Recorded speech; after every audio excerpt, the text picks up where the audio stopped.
Hold on, because this is where the story starts getting messy. We're talking about 220,000 jars of jam parked inside a California warehouse, not on store shelves, not heading anywhere, not sold, and right when those warehouse figures slipped into public view, every explanation crumbled the moment it collided with the regulatory framework it supposedly rested on. And that jaw-dropping number? It came courtesy of a website glitch, the kind of accidental exposure no PR machine can prepare for and no carefully crafted press release can magically erase. That if she had total anonymity for a month, she'd go grocery shopping every day because she misses it so much, which raises an obvious question. Who exactly is stopping her? Because if the concern is overwhelming public attention, where is the evidence of it? January 6, 2026, the day a website glitch allegedly turned into a PR nightmare.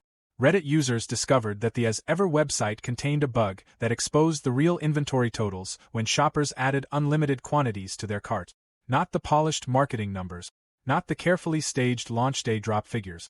The full warehouse count: 220,000 jars of jam, nearly 30,000 jars of honey, 90,000 candles, around 80,000 tins of flour sprinkles, 70,000 bottles of wine.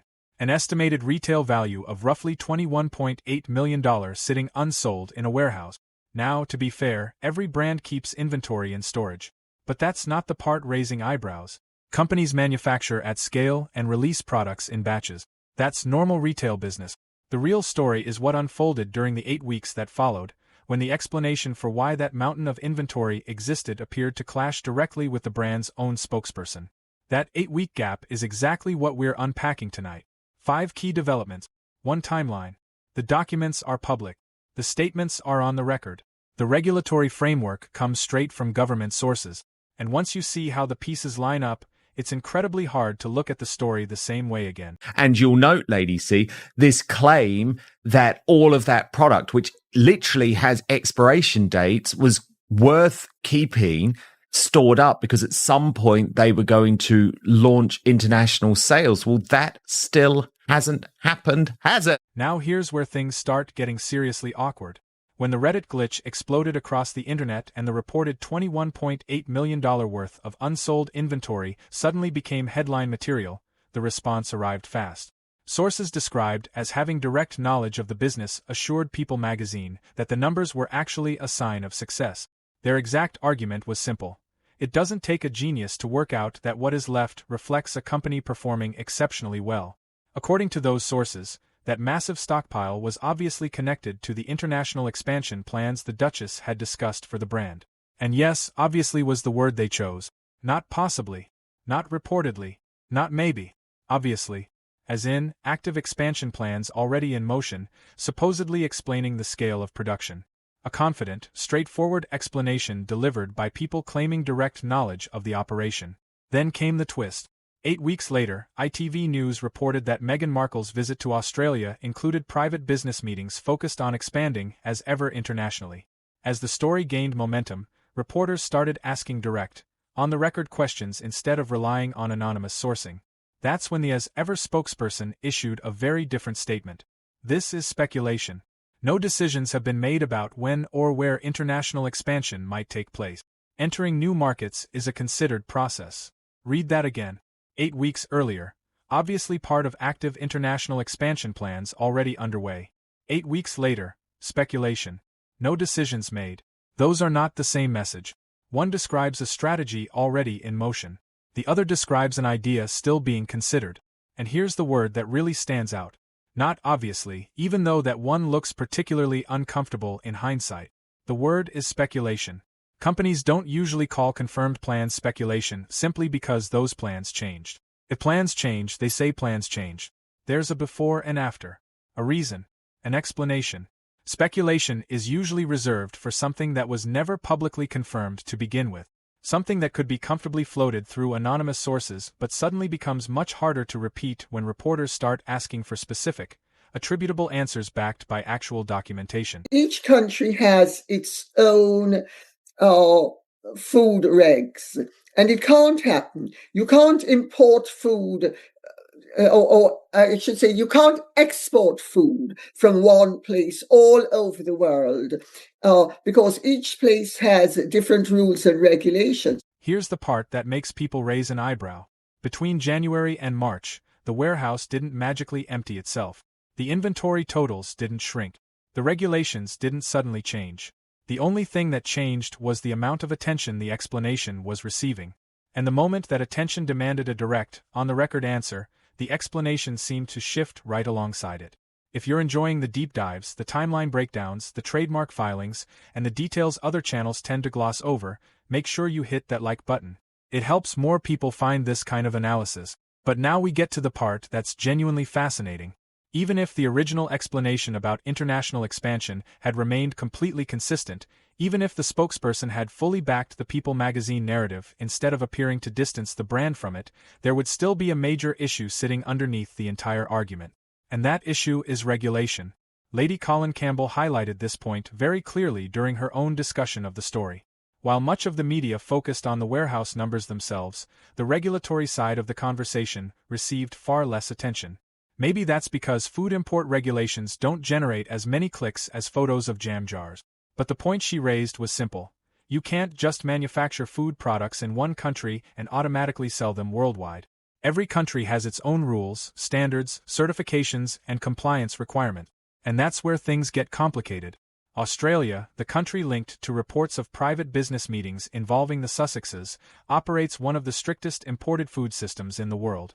Imported products intended for retail sale must satisfy biosecurity requirements and comply with the Australia-New Zealand Food Standards Code. Certain categories of food are tested upon arrival and held until those results come back. If a shipment fails inspection, it isn't simply delayed. It can be re-exported or destroyed at the importer's expense. Australia also follows its own regulatory pathway. Even where FDA certifications exist for certain international destinations, Australia maintains separate requirements under its own system. And Australia isn't unique. The European Union, Japan, South Korea, and other markets all impose their own standards, certifications, labeling requirements, and compliance procedures. Expanding internationally isn't as simple as changing a shipping address. Every market becomes a separate project with its own costs, timelines, and regulatory hurdles. That's what makes the warehouse discussion so interesting. The products reportedly sitting in California were manufactured for the U.S. market under U.S. labeling and food safety requirements. Entering another market could require revised packaging, additional approvals, country-specific documentation, and further compliance reviews before a single product reaches store shelves. In other words, international expansion involves far more than moving inventory from one warehouse to another.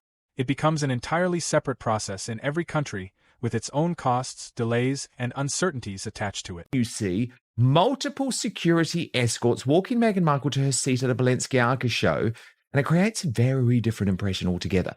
In a room full of celebrities with far bigger global profiles, people start wondering whether the security is really the protection or whether the optics have become part of the image. And this is where the international expansion explanation starts running into serious turbulence. The argument that the inventory was obviously being held for expansion plans already in motion suddenly looks a lot less convincing once it collides with the regulatory reality that food exporters deal with every single day. None of this information was hidden behind closed doors. It wasn't some industry secret known only to specialists. These requirements are publicly available, clearly documented, and form the basic framework of international food trade across major markets. That leaves a pretty uncomfortable question.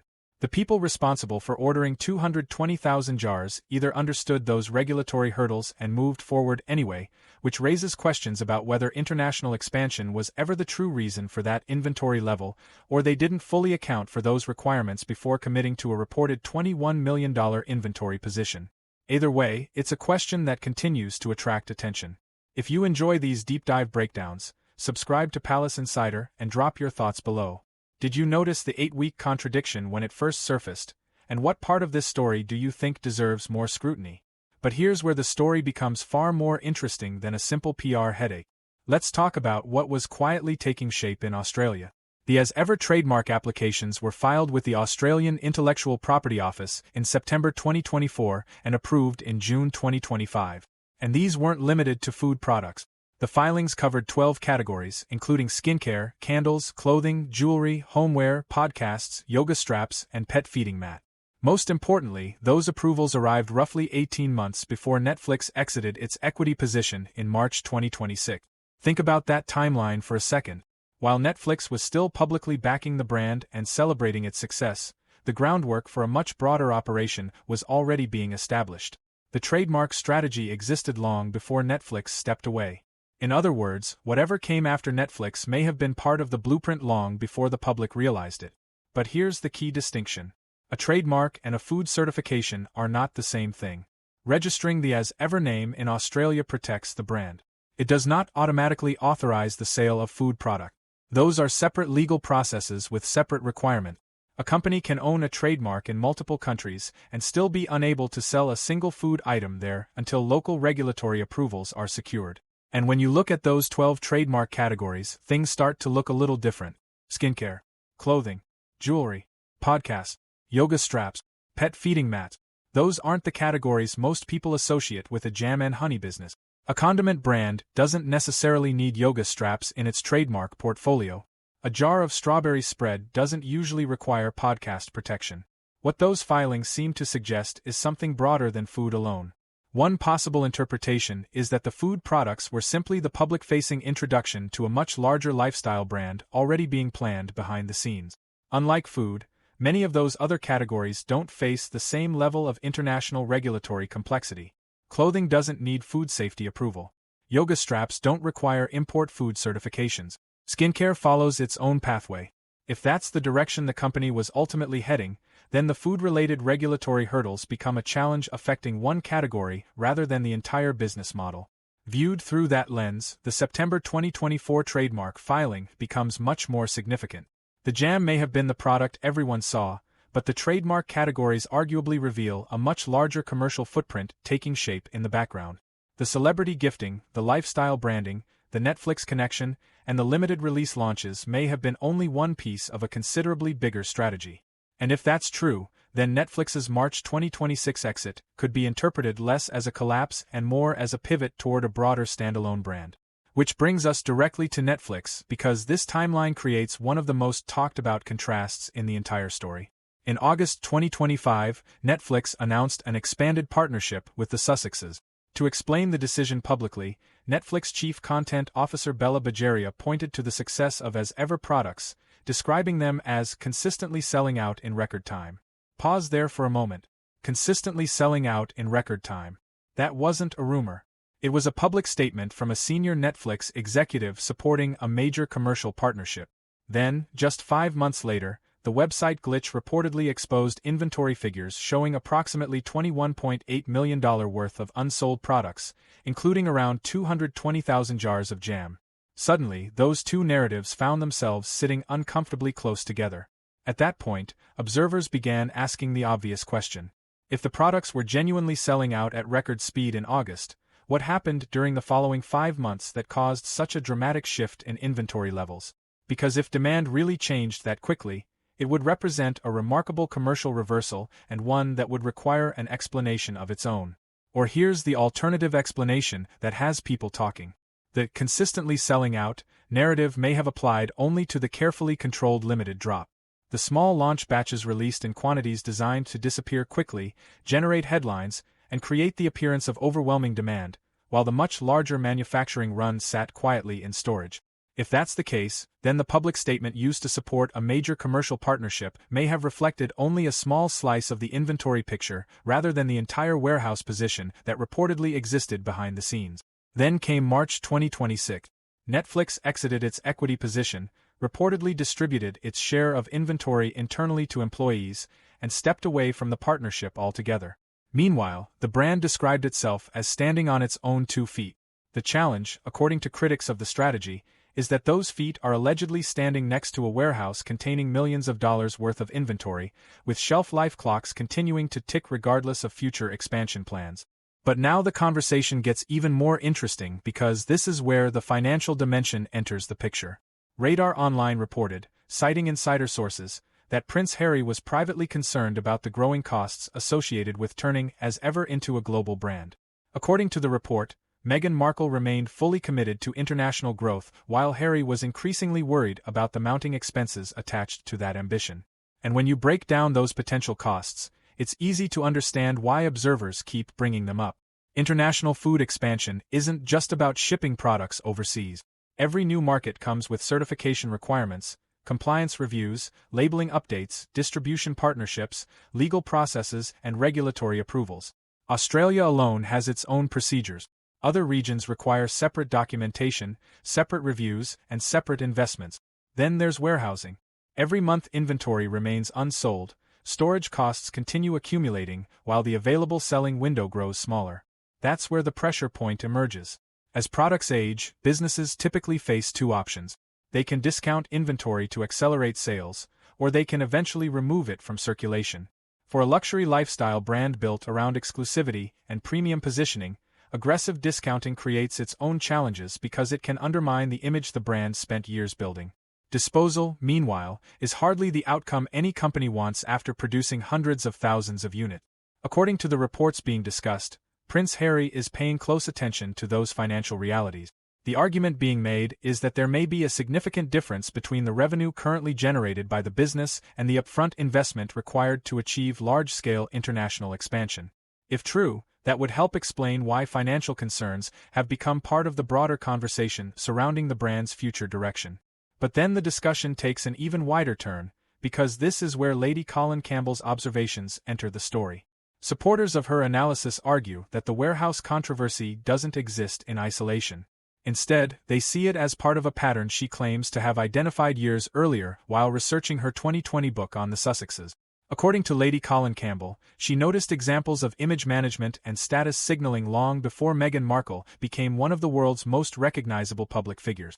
One example she highlighted involved reports that Meghan used pseudonyms when checking into hotels during her acting career. Campbell's interpretation was that such measures reflected a level of public profile management that exceeded the amount of public recognition Meghan actually had at the time. Fast forward to 2026, and Campbell argues that she sees a similar pattern continuing on a larger scale. Security details, exclusive media coverage, highly managed appearances, and carefully structured public events are all cited as examples.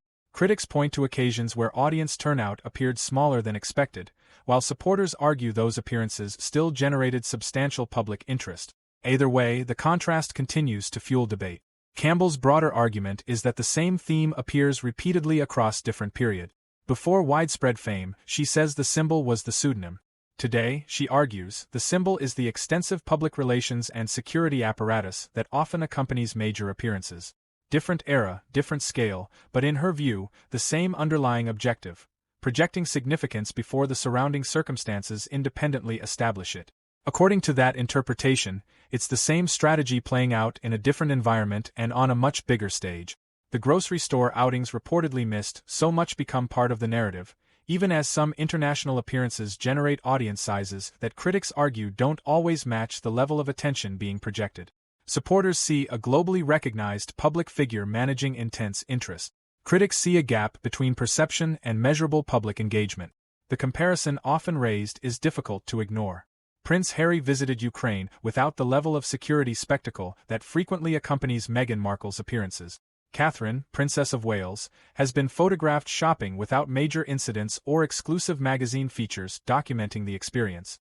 For critics, these contrasts reinforce a pattern they've been discussing for years. They argue that the difference between the image being presented and the publicly observable evidence supporting that image has remained remarkably consistent over time. And now, according to that same line of thinking, the newest symbol in the story is the international expansion narrative surrounding a jam brand that still faces significant regulatory hurdles before entering certain overseas markets. A justification that appeared to shift within 8 weeks. A Netflix endorsement celebrating products that were reportedly consistently selling out in record time, only months before the partnership ended. Yet the warehouse inventory remains a topic of discussion, and the regulatory questions haven't disappeared. That's why supporters of this theory keep returning to the timeline. The 8-week contradiction is documented. The 5-month gap between the selling out in record time statement and Netflix's departure exists on the record. The Australian trademark filings covering 12 categories are publicly available. Reports discussing Prince Harry's concerns over expansion costs have been published. None of these elements rely on unnamed palace insiders or royal gossip alone. The spokesperson's statements came from the brand itself. Regulatory requirements are publicly accessible. Trademark filings are official records. Netflix executives made their comments publicly. and the warehouse figures reportedly emerged from the company's own website through a glitch no one expected to expose. For many observers, the story isn't about any single fact. It's about how all of those facts line up when viewed together.